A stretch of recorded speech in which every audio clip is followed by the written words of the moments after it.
welcome back to the Citizen channel. That you're all staying safe and well. And our story of the game, yes, at the time it didn't seem that exciting, but there's plenty to talk about. About Everton 0, Manchester City 2, of course, on the 19th of April 2025, match day 33. So we'll have a look at any humour in it, not so much to laugh at. One or two little funny things happened, as in errors, etc. So we'll look back at the game. And yes, Andy Morrison and myself both predicted 2-1, so we did better than that, so we're happy with that. My headline quote for this one was City Nico it. Yeah, Nico featured in most of the headlines, but I'll look at those later on as well. Pep's 11, 4 changes to the Palace game. Again, I was not as bad as last time, but I only got 7. Of course, I did have Edison in goal, so I'll give myself 8 because I did say it was on the proviso that he was fit. So let's say I got 8 of them. Of course, there was big differences, i.e. Doku, Kusanov and Foden were all in my starting 11 and weren't in Pep's starting 11, although, of course, at least one of those came on later on. And we don't know what's going on with Kusanov and Shampoo Gate, do we? But we'll not worry about that just for the moment. The City 11, Ortega, Nunes, Diaz, Gvardiol, O'Reilly, Gonzalez, he's down as Nico here, but it gets very confusing. Gundo, De Bruyne, Savic, Bernardo and Marmoush. On the bench, Carson, Kovacic, Grealish, Doku, Akanji, nice to see him back, Kusanov, Foden, Lewis and McAtee. Yes, the story or highlights, 14 minutes, a whipped-in cross by KDB. A few histrionics from Savi, who falls over. There's never any clear evidence. I think he did get a touch, but not for the need to jump up and down and bounce back and down again. Typical South American sort of style. The ref wasn't convinced, VAR certainly wasn't convinced, and I don't think any of us were convinced, were we, apart from Savi, but we're used to those sort of histrionics from South American players, unfortunately. Just get on with the game, mate. 16 minutes. Gundogan to Nunes on his weaker foot. He tries one, doesn't he, Nunes, from about 25 yards, and Pickford's down to his left to concede a corner. My verdict on that one, he had plenty of time to see it. It was on target, all credit to Nunes, but Pickford, I'm not saying he made a meal of it, but it was a comfortable save for him. Probably on another day, probably just held it as well. I didn't have to put it out to his side. 31 minutes, a corner. Tarkowski heads against the post. Bernardo was the man nearest, looking up at him, with Gvardiol heading fresh air behind him. I think Bernie was just about as high as Tarkowski's kneecaps with his jump on this one. Verdicts on that. Listen, we've got more big lads now than we ever had actually at the back. I noticed the other week when I thought, that's quite a big back 4, back 5. So there's no need for this. We should be doing better at defending set pieces than we are, in my opinion. Coaches, whoever's in charge of this, need to rethink how we do it. I know we do the zonal marking, but we've got big lads. We should be marking big lads. It's as simple as that. I'm sure there's a few tweaks we could do with that to improve, because we could have easily been 1-0 down. 44 minutes, Bernardo nicely finds an overlapping Nunes, who cuts it back for KDB. He gets a sort of deflection a la Champions League to Rodri, wasn't it? It wasn't quite the finish though, was it? KDB, it was a great finish. He opened himself up. Pickford is going to be nowhere on it. Unfortunately, O'Brien decides to be brave and dives to head it for a corner. Verdict, just brave defending. KDB did as much as he could. A nice little move up to that. A nice ball from Nunes as well, which by the defender, but hey, even other players can do that, so why can't Nunes? 45 minutes, from the corner, Pickford misses it completely. This has sort of been missed on highlights, and if you look at it, the back post, O'Reilly's coming in to stoop to head it. He's either going to try and head it back across, or he's going to try and head it into goal, and lummox Gonzalez sticks his shin on it and knocks it out for a goal kick. I don't know if O'Reilly gave him a shout or he did and Gonzalez didn't hear him. I'm not too sure, but I think if O'Reilly got his own napper on that, it would have been slightly more interesting than what actually happened. I don't think there's any minutes injury time, was there? I'm sure he blew up dead on 45, but it was quite a for a dull game, it was the ball seemed to be in play quite a lot, didn't it? On to the second 46 minutes, yeah, Everton came out firing. I think Moyes had read him the riot act, hadn't he? I think at half time. Bernardo was a little bit clumsy to give away a free kick. He could have done a little bit of injury to the forward, but we've been on the end of those many times, so I'm not going to worry too much. Got away without being booked as well. We didn't get any bookings yesterday. They got 4, I think. Anyway, he leaped his 6 inches to a ball he was never going to get to. And then, of course, from the free kick, so close for Everton. Ortega does his Schmeichel-like star jump to save a Braithwaite header. I think the striker should have done better with the chance, but nice and steady from Stefan. He didn't panic. He blocked it and sort of managed to react quickly and then caught it. Tarkowski had beat Gonzalez and Gvardiol to head it from the free kick. So again, we were fairly poor defending the set piece. My verdict on this again, beaten by a set piece, and Braithwaite really should have done better. He had to think quickly, but just a little head over Ortega's to his right, I think, when he did his star jump. Just a little nod over. I mean, he should be. These professional footballers should be good at stuff like that. So he should have done better, but I think Ortega reacted well anyway. 48 minutes now, sort of Ortega does a little bit of the good work. The ball, sort of long range cross comes flat, and he just backtracks and just flaps at it. And of course, it falls to Decore. Ortega's well out of position, and his shot is thankfully blocked by Gvardiol, who's brave to block it. 53 minutes, Gvardiol keeps cool to nudge how do you say that? Ndia off the ball. When it looked like he may be through, he seemed to get the wrong side of him, and yet Gvardiol did well to get back, so all credit to Gvardiol for that one. 61 minutes, Decore from the edge of the area smacks it goalwards, but Ortega is equal to that one as it flew towards the top corner from the right tight angle.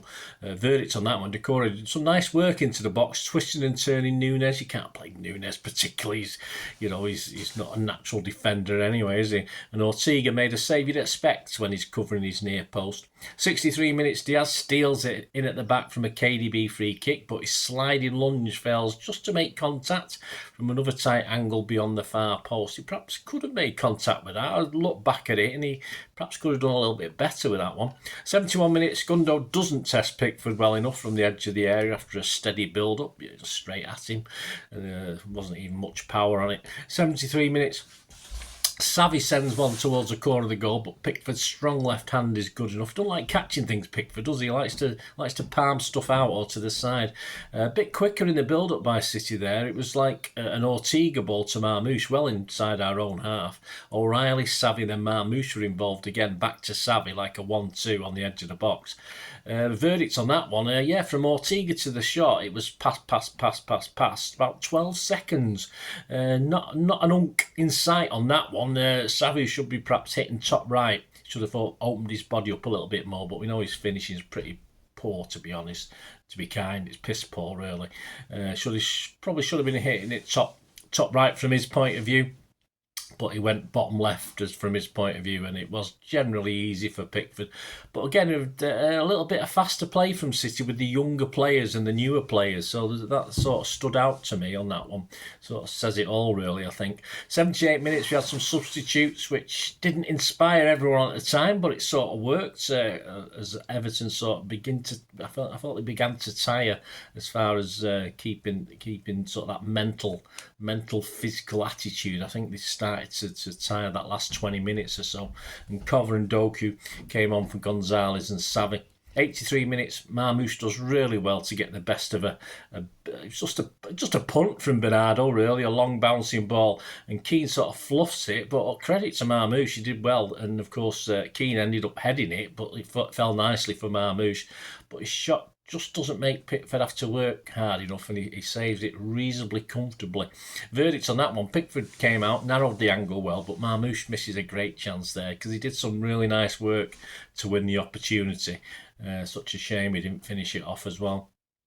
But 84 minutes, it's 1-0 to the Sky Blues as Nunes pings the ball across to find O'Reilly to side foot home in the 6-yard box with Keane unable to keep tabs on him. He lost him. O'Reilly just ghosted. He's a defender. They probably haven't expect him, had they?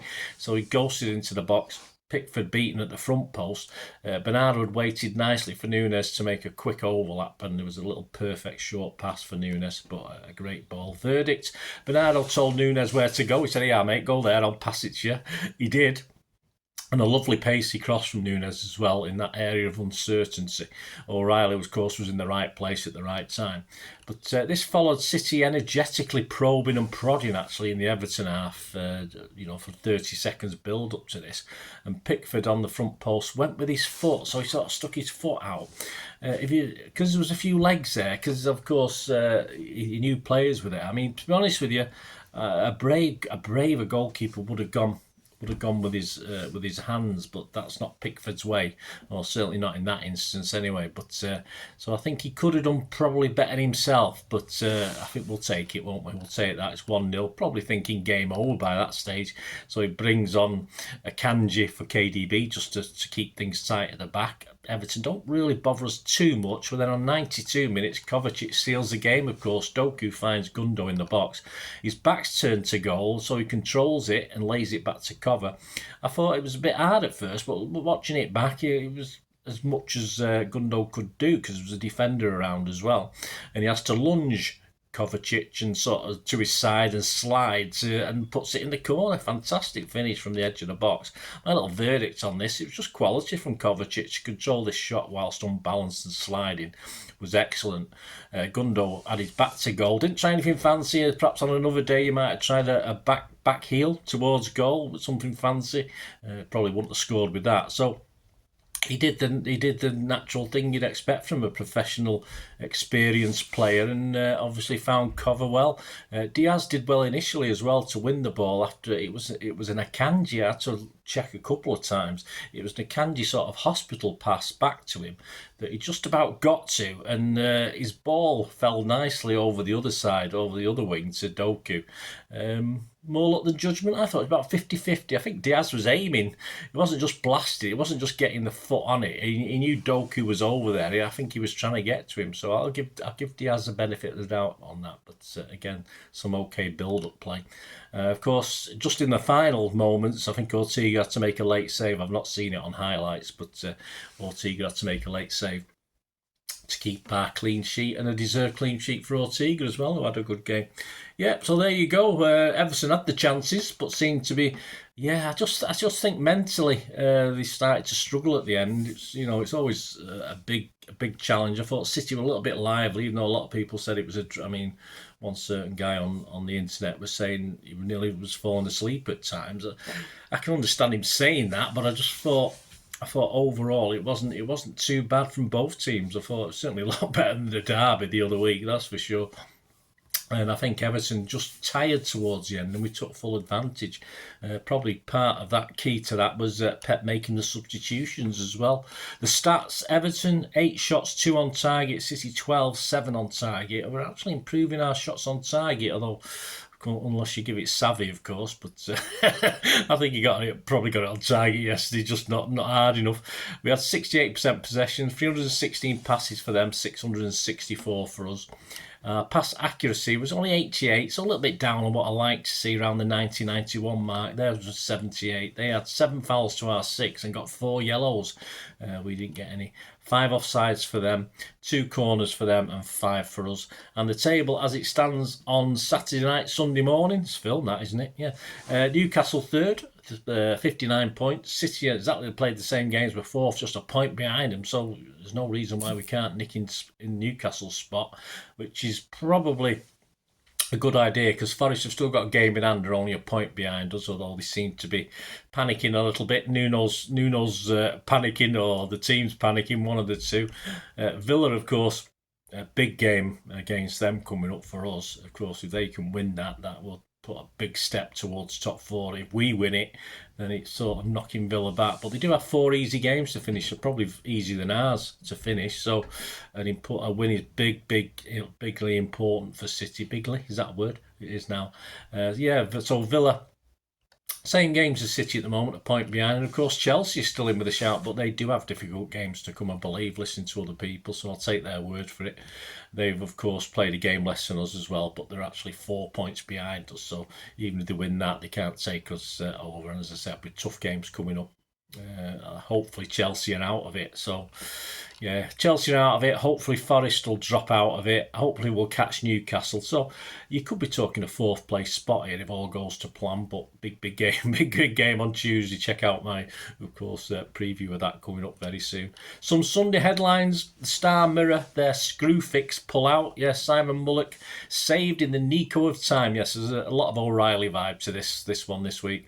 Fives alive for Guardiola after O'Reilly and Kovacic pounce late. The Mail inside Jack Gorn. O'Reilly's divine intervention keeps City on top 5 trail. The Express's back page in the Nico of time.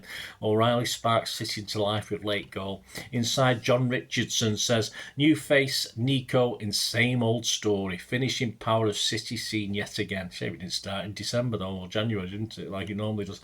Mirror inside Simon Mullock. Nico giving kiss of life to season in distress. We're never in distress. Our local paper, of course, the Manchester Evening News, the back page. In Nico time, inside Simon Tarkowski, late show keeps City on course for top 4. Pep praises City for stepping it up in the second half. Well, he should be praising himself, mate. You're the manager. You plan it, but there you go. The guys have to do it on the pitch, don't they? Man of the matches, yeah, a bit of a mixed bag, of course, as you might expect yesterday. Not many people standing out. Simon Tarkowski gave O'Reilly an 8 out of 10, so he was his man of the match, as he was mine as well. Simon Mullock, though, he gave 4 7s out, so he rated Ortega, O'Reilly, Gundo and KDB all at 7 out of 10. John Richardson, interestingly enough, has the same as Simon Mullock, so, I couldn't see that, apparently... I couldn't see that this was different ratings, but obviously they give 7s to Ortega, O'Reilly, Gundo and KDB, so they've just used the same ratings, I think, but I might have missed it, I don't know. On the website, goal.com gave Nico O'Reilly the man of the match, and just to prove awkward, and yeah, other people have done this as well, onefootball.com, their website, gave it Gvardiol with an 8.5. There you go, guys. Hope you enjoyed this little look back, little story of the game, a little bit of analysis. Hey, Jimmy Hill's more Jimmy Hill than Gary Lineker, perhaps, or certainly Mika Richards. Anyway, hope you enjoyed it and keep tuning in. Yes, of course, out very soon will be this City versus Villa. Or actually, as you're watching this, it's out. City versus Villa, the Pepsi 11. And of course, check out my player ratings for this game as well, guys, and it's much appreciated. Leave us your comments, leave us your views, and yeah, if you do like what I try and do on the channel, guys, and you want to help support me going forward, all I ever ask is you keep watching and listening. I hope you enjoyed the feature, and if you can support me through the subscription, if you can subscribe, guys, that'd be wonderful if you've not already done so. We do actually have memberships at the moment, just 99p a month, so you get access to all my City stuff, including all the history vlogs, dozens and dozens not been published yet that you get immediate access to, and every time I do a edit and do a vlog, you get immediate access to it as well. So you can have a copy of scripts as well if you want any hard copy of the sort of things I do on matches and teams and managers and players, etc. So if you can join the membership, that'd be wonderful. We'd fine. And yeah, if you want to support the channel just by watching the ads, that helps. Watch the ads, let them play through while you just have to check your phone or something, let it play out. And of course, if you follow any of the links, that always works as well. If you follow a link to one of the ads and you fancy something, I've done it myself. I've followed a link and actually purchased something from another organisation. But it can happen. It can happen. Not all ads are stuff you're not interested in. And of course, if you can give us a like, guys, that's be absolutely fantastic. All likes are much appreciated. Anyway, thanks for watching. Until the next time, of course, I only ever ask one thing, don't I? Please, I ask you all to stay safe, especially you Blues.